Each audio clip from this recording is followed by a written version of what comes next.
Κοινόφιλοι, επαγγελματίες του χώρου του κρασιού, ΑΑ και μηδάμινοι μελάτες, χαίρετε.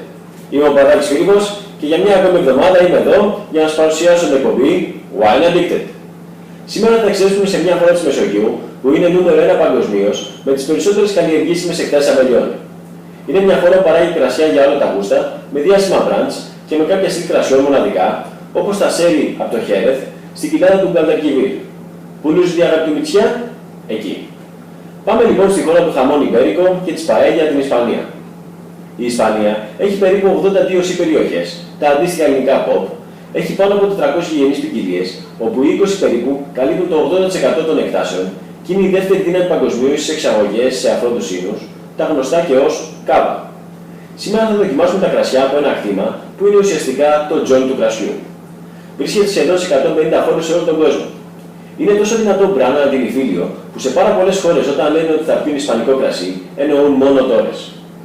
Έχουν εινοποιία στο Πενεδές, στη Μιρμάντα και στο Πριοράτ.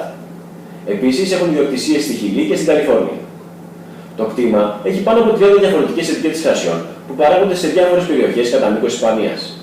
Σήμερα λοιπόν θα δοκιμάσουμε δύο κρασιά από το εινοποιείο στο Πενεδές. Έχουν και τα δύο κρασιά κάτι σπάνιο. Το ένα είναι τα λίγα κρασιά που έχει αλκοόλ 0,5%, όπως και οι alcohol-free μπύρες, και το άλλο έχει μια εμπορική δυναμική και παράλληλα την τεχνική, αν θέλετε, να πείσει οποιονδήποτε δεν δίνει κρασί να ξεκινήσει να πίνει και να γίνει και αυτός κάποια στιγμή wine geek. Πραγματικά στα μαγαζιά που έχω δουλέψει, δεν νομίζω να πρότεινα ποτέ σε κάποιον που ήταν ανάμεσα σε ποτό και μπύρα ένα ποτήρι βίνια Εσμεράλτα και να μην ξετρελάθηκε. Θα ξεκινήσουμε με το Νατουραίο, που είναι το alcohol-free κρασί του κτήματος Τόρες.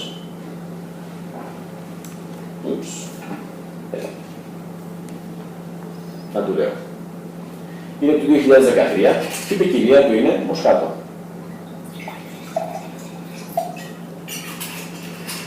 Η διαφορά είναι ότι με μια καινοτόμα διαδικασία εδώ αφαιρεί το αλκοόλ χωρίς να χάνει το κρασί τα πρωτογενή χαρακτηριστικά του. Στη μύτη έχουμε φρούτα όπως ροδάκινο, σίκο, τροπικές νότες όπως ανανά, λίτσι και μια ανυπαίσθητη φυτικότητα.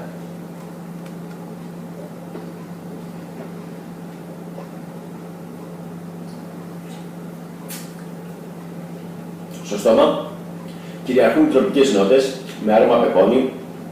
Έχουμε ξεκάθαρη την γεύση του σταφυλιού εδώ.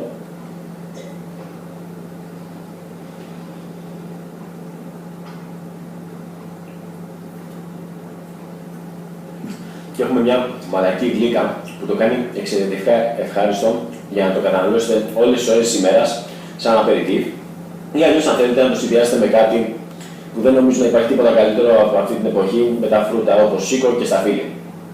Ιδανική θερμοκρασία συντηρίσματος 6 με 8 βαθμούς Κελσίου.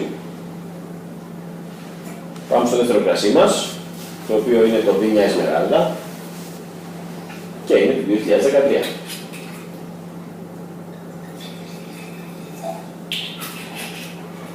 Η ποικιλιακή του σύνδεση είναι Μοσχατέλ και Γεβουρτστράμινερ ή Γεβουρτστραμίνερ ή Γεβουρτστραμίνερ. Το έχω ακούσει και στις τρεις εκδοχές, αλλά νομίζω ότι στην προπαραλίγουσα είναι αυτός που είναι σωστός. Στη μύτη λοιπόν, έχουμε τον τροπικό χαρακτήρα, με αρώματα πεπόνι, μάγκο. Έχουμε κάποια γλυκά μπαχαρικά που προέρχονται από το Γεβουρτστραμίνερ και μια ελαφριά ανυπαίσθητη φυτικότητα σαν σπαράκι.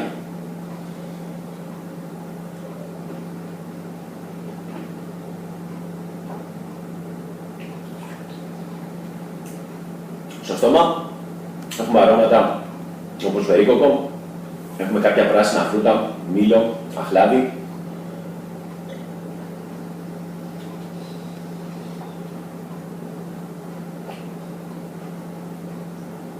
Και μια γλυκιά πιπεράτη επίγευση. Η ιδανική θερμοκρασία σερβιρίσματος είναι 6 με 8 βαθμούς Κελσίου.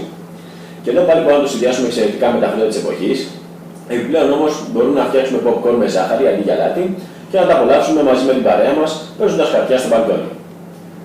Αυτά ήταν λοιπόν τα κρασιά μας για σήμερα.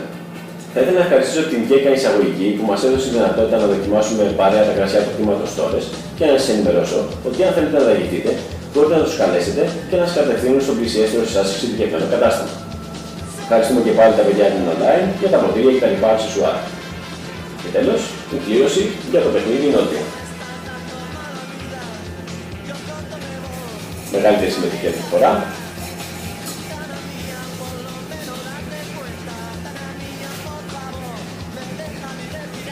Νικητής ή νικήτρια είναι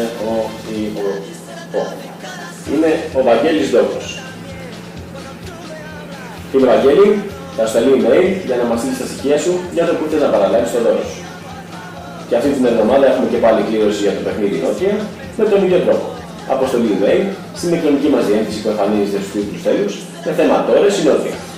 Ελπίζω να περάσετε όμορφα. Ήταν η εκπομπή Wine Addicted με τον Φίλιππο και τον Μανώλη. Καλή συνέχεια σε ό,τι και αν κάνετε. Ciao!